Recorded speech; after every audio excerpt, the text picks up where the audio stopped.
आरोपी न करण्यासाठी आणि अटक टाळण्यासाठी थेट फोनपेद्वारे लाचेची रक्कम स्वीकारल्याचा धक्कादायक प्रकार येवले तालुक्यात समोर आला आहे।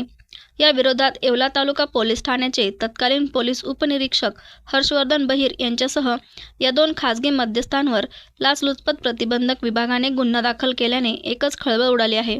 सदर प्रकरणी पोलीस अधिकाऱ्यांनी खासगी मध्यस्थीद्वारे 4 लाखांची मागणी केली, मात्र 2.5 लाखांवर तडजोड झाल्याचे तक्रारदार यांनी म्हटले आहे।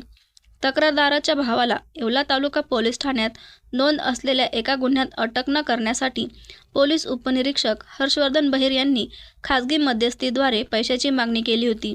खासगी इसम तक्रारदाराकडून फोनपेद्वारे 50,000 रुपये स्वीकारले, तर दुसऱ्या खासगी इसम याने ही लाचेची रक्कम पोलीस उपनिरीक्षक बहिर यांना देण्यासाठी तक्रारदारास प्रोत्साहन दिले होते।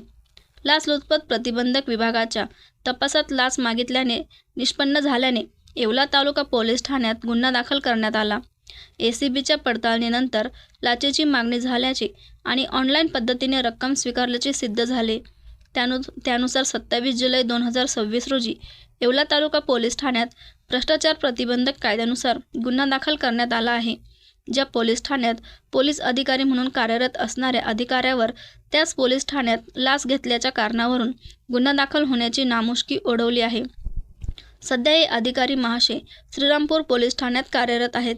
सदर कारवाई नाशिक एसीबीच्या पोलीस अधीक्षक भारत तांगणे, अप्पर पोलीस अधीक्षक प्रदीप मैराळे व कविता फडतरे यांच्या मार्गदर्शनाखाली पोलीस निरीक्षक योगेश शिंदे, तपास अधिकारी राहुल कुमार नाईक आणि त्यांच्या पथकाने केली आहे।